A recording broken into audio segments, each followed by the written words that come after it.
वह दुनिया के सबसे विशाल मॉन्स्टर टावर का अंतिम बॉस, फाइनल बॉस है। और सच तो ये है कि वो एक साधारण सी वजह से बुरी तरह ऊब चुका है। जो भी शिकारी उसे हराने आता है वो इतना कमजोर होता है कि बॉस के मजा लेने से पहले ही उसकी मौत हो जाती है। एक बार एक अति आत्मविश्वासी बूढ़ा शिकारी अपनी शादी की सालगिरह के दिन उसे चुनौती देने पहुंच गया, लेकिन जश्न मनाने के बजाय उसका अंतिम संस्कार हो गया। फिर एक छोटी बच्ची जो रास्ता भटकने का नाटक कर रही थी, उसने भी उस पर हमला करने की कोशिश की, पर वो भी नाकाम रही। उसने उसे भी मार डाला। इसके बाद और भी शिकारी आए, मर्दों के टुकड़े टुकड़े कर दिए गए। उन सभी को बड़ी आसानी से हरा देता है, लेकिन संतुष्टि के बजाय उसे केवल निराशा महसूस होती है। वो टावर से बाहर निकलना चाहता है, लेकिन उसके कक्ष चेंबर का दरवाजा अंदर से नहीं खोला जा सकता, इसलिए उसके पास कोई रास्ता नहीं है और उसे नए शिकारियों का इंतजार करना पड़ता है। अपनी बोरियत मिटाने के लिए वो हर संभव कोशिश करता है, यहां तक कि दरवाजे को पीटना भी शुरू कर देता है। तभी एक दिन एक शिकारी का गिरा हुआ फोन बजता है। उत्सुकता में बैफोमेट उसे उठा लेता है। जब अगला शिकारी महान बनने की डींगे मारते हुए अंदर आता है तो बैफोमेट उसे आसानी से हरा देता है और उस फोन के बारे में पूछता है। ये जानकर कि फोन यूजर के चेहरे से खुलता है, वो उस शिकारी के कटे हुए सिर का इस्तेमाल करके उसे खोलता है। जब वो आदमी ये सोचकर हमला करने की कोशिश करता है कि बैफोमेट का ध्यान भटक गया है, तो बैफोमेट बिना देखे ही उसे मार डालता है। इसके बाद बैफोमेट शिकारियों द्वारा गिराई गई हर चीज को इकट्ठा करना शुरू कर देता है। इंसानों की ये चीजें उसे आकर्षित करती हैं और उसे मानव जगत, उनकी आदतों और उनकी कहानियों के बारे में सिखाती हैं। उसकी जिज्ञासा और बाहर की दुनिया देखने की इच्छा बढ़ती जाती है, लेकिन उसकी तड़प का वो पल फोन की बीप से टूट जाता है।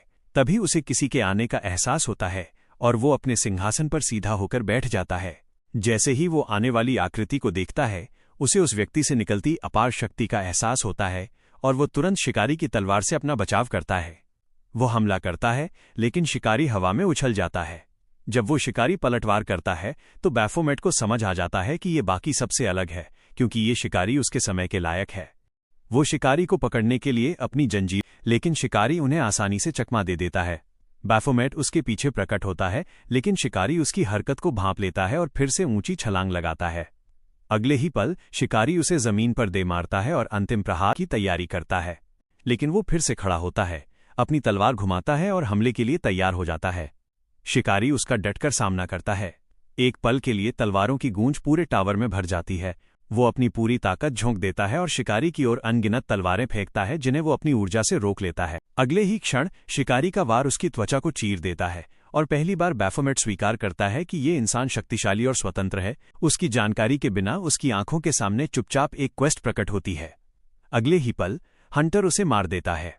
इसके तुरंत बाद उस हंटर को एक नोटिफिकेशन मिलता है कि उसने आखिरकार अबिसल टावर को फतह कर लिया है और ये जल्द ही ढहने वाला है, इसलिए उसे तुरंत वहां से निकलना होगा। कुछ समय बाद वर्कर्स टावर के खंडहरों को साफ करने के लिए आते हैं। उन अनगिनत हंटर्स के शवों को इकट्ठा करते हैं जिन्होंने इसे जीतने की कोशिश की थी और असफल रहे थे। तभी उनमें से एक को मलबे के बीच एक आकृति दिखाई देती है और वो मान लेता है कि वो कोई सर्वाइवर होगा। वे उसे आवाज देते हैं। वो आकृति कोई और नहीं बल्कि बैफोमेट है। उसका दिमाग उसके अंतिम क्षणों की यादों में चला जाता है, जब वो हंटर के पीछे तब खड़ा हुआ था जब वो आदमी एक और हमले की तैयारी कर रहा था। बैफोमेट ने अपनी पूरी ताकत से पलटवार किया था, अपने नंगे हाथों से हंटर के शरीर को चीर दिया था और उसके दिल को कुचल दिया था। उस पल में उसने हंटर को मार डाला और महसूस किया कि वो जीवित बच गया है। अब वर्कर्स उससे उसका नाम पूछते रहते हैं, लेकिन बैफोमेट बहुत अधिक अभिभूत है। वो अपने नए शरीर को विस्मय से देख रहा है। फिर उसे वो मेन क्वेस्ट याद आती है जो उसे मिली थी, जो कि अपने गहरे सपने को पूरा करने के लिए हंटर रेवन को मारना था। क्वेस्ट पूरी हो गई है। वो ऊपर देखता है और अपना नाम बताकर परिचय देता है। उसे विश्वास ही नहीं हो रहा कि वो ह्यूमन है। इस दुनिया में हंटर्स वे योद्धा हैं जो गेट्स और टावर्स के मॉन्स्टर्स से लड़ते हैं। हालांकि गेटशॉक की घटना तक इस पेशे का सम्मान नहीं किया जाता था। जब एक टावर अनकहा अनक्लियर्ड रह गया तो डिमोनिक बीस्ट्स असली दुनिया में निकल आए और 1/3 मानवता को मार डाला। इस आपदा के बाद ही लोगों ने हंटर्स को गंभीरता से लेना शुरू किया। लोग शुरू में सोचते हैं कि वो वही हंटर है जिसने टावर को फतह किया है, लेकिन जब वो कोई ताकत नहीं दिखा पाता तो वे उसे फ्रॉड कहते हैं। नतीजतन वो निचले स्तर के वॉनाबीज से बने एक छोटे से बैक एली गैंग का नेता बन जाता है। कार्यस्थल पर एक नया अनुभवहीन माइनर शामिल होता है और उसका बॉस उसे आश्वासन देता है कि माइनिंग सरल है और वो जल्दी सीख जाएगा। लड़का विशाल खदानों को देखकर हैरान रह जाता है और बॉस समझाता है कि हंटर्स ने डिमोनिक बीस्ट्स को साफ कर दिया है, जिससे सुरंग सुरक्षित हो गई है। लड़के को एरिया डी सौंपा गया है जहां रेयर जेम्स आम है। तभी बैफोमेट अपने गैंग के साथ वहां पहुंचता है। उसके आदमी उसके लिए रास्ता साफ करते हैं। जब लड़का पूछता है कि वे कौन हैं, तो बॉस फुसफुसाता है कि वे खराब मिजाज वाले थग्स हैं, खासकर बैफोमेट, और उन्हें न उकसाना ही बेहतर है। हालांकि लड़का हैरान है कि मैनेजर उन्हें बर्दाश्त करता है। बॉस जवाब देता है कि फोरमैन व्यक्तिगत रूप से उन्हें चाहता है क्योंकि वे बहुत कुशल, एफिशिएंट हैं। वही फोरमैन वहां पहुंचता है, उनके प्रदर्शन से खुश होकर वेतन बांटता है। रेट्रो अपनी सैलरी की शिकायत करता है, जबकि बैफोमेट तब झिझकता है जब फोरमैन उसे उसकी सैलरी उसे हर भेजने का जिक्र करता है। फोरमैन के जाने के बाद गैंग बैफोमेट को खाने या नहाने का लालच देता है। एक जिज्ञासु लैकी पूछता है कि उनके बॉस अपने पैसों का क्या करते हैं, लेकिन दूसरा उसे थप्पड़ मारता है और चेतावनी देता है कि वो दखल न दे। बैफोमेट को उस स्कैमर डॉक्टर की याद आती है जिसने टावर से भागने के बाद उसका इलाज किया था। चूंकि उसके पास पैसे नहीं थे, उसने उसे अपने मेडिकल कर्ज चुकाने के लिए मजदूरी करने को कहा, जो वो अभी भी कर रहा है। नौकरी ढूंढना मुश्किल था क्योंकि हर कोई उसे पहचानता था और उसे फ्रॉड कहकर चिढ़ाता था।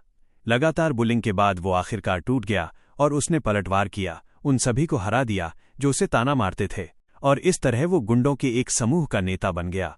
अचानक एक मॉन्स्टर प्रकट होता है और एक माइनर पर हमला करता है, लेकिन हंटर्स उसे समय रहते बचा लेते हैं। वे सभी को इस अनकहे हिस्से में न जाने की चेतावनी देते हैं। उनकी शक्ति को देखते हुए बैफोमेट को एक गहरी लालसा महसूस होती है कि ताकत ही वो चीज है जिसे वो वास्तव में चाहता है। उसे याद आता है कि कैसे उसने अपनी सारी ताकत खो दी, और उसे उस तरह के इंसान बनने पर पछतावा होता है जैसा वो बन गया है। एक अन्य लाकी जिक्र करता है कि कैसे हंटर्स इतना पैसा कमाते हैं कि वे पेंटहाउसेज में रह सकते हैं। बैफोमेट को समझ नहीं आता कि टॉप फ्लोर खास क्यों है। कोई और जोड़ता है कि हंटर्स अपने पैसे के लिए कड़ी मेहनत भी नहीं करते क्योंकि उनकी शक्तियां उनके लिए सब कुछ करती हैं, जबकि जो लोग मेहनत से कमाते हैं वे अधिक सम्मान के पात्र हैं। यह विचार बैफोमेट को गहराई से प्रभावित करता है। पहली बार वो पैसे के मूल्य को समझता है, अपनी मेहनत से कुछ कमाने का अर्थ। एक लैकी देखता है कि बैफोमेट घबराया हुआ है और उसे चिढ़ाता है, और बैफोमेट को अचानक एहसास होता है कि वो मुस्कुरा रहा है। उनकी मूर्खतापूर्ण बातचीत उसे वास्तव में आनंद देती है। उत्साहित होकर उसके लैकीज उसे हंसाने के लिए प्रतिस्पर्धा करने लगते हैं और ये भी तय करते हैं कि सबसे मजाकिया व्यक्ति को उनके पैसों का सबसे बड़ा हिस्सा मिलेगा। उन्हें देखते हुए बैफोमेट को अपने सीने में एक गर्म एहसास महसूस होता है। ये खुशी है। उसे एहसास होता है कि एक इंसान के रूप में वो बिना लड़े भी खुशी महसूस कर सकता है, और ये विचार अंततः उसे सच में मुस्कुराने पर मजबूर कर देता है। वो समझ जाता है कि जीवित महसूस करने के लिए उसे शक्ति की आवश्यकता नहीं है। उनमें से एक लैकी अचानक उसका नाम पूछता है। बैफोमेट जवाब देता है कि वो अब इसका इस्तेमाल नहीं करता। यह उत्तर लैकी को चौंका देता है, जो कहता है कि ये वास्तव में उसे और अधिक रहस्यमय बनाता है। वो इसे दोहराने ही वाला होता है कि अचानक उनके पीछे एक हिंसक विस्फोट होता है। अगले ही पल वो लैकी विस्फोट की चपेट में आ जाता है और आग में समा जाता है। कुछ देर बाद बैफोमेट की नींद खुलती है। उसकी तरफ एक तेज दर्द होता है। अगले ही पल वो जो देखता है उससे डर जाता है। लोग जिंदा जल रहे हैं, मदद के लिए चिल्ला रहे हैं। हवा में धुएं और खून की गंध आ रही है। गिरे हुए लोगों के बीच वो अपने साथियों के झुलसे हुए शवों को देखता है। वो नीचे देखता है और नोटिस करता है कि उसके हाथ खून से भीगे हुए हैं। उसके वफादार लैकी का शव ठीक उसके पास पड़ा है। एक पल के लिए उसका दिमाग सुन्न हो जाता है, फिर यादों से चमक उठता है। वही खोखली निराशा जो उसने कभी महसूस की थी।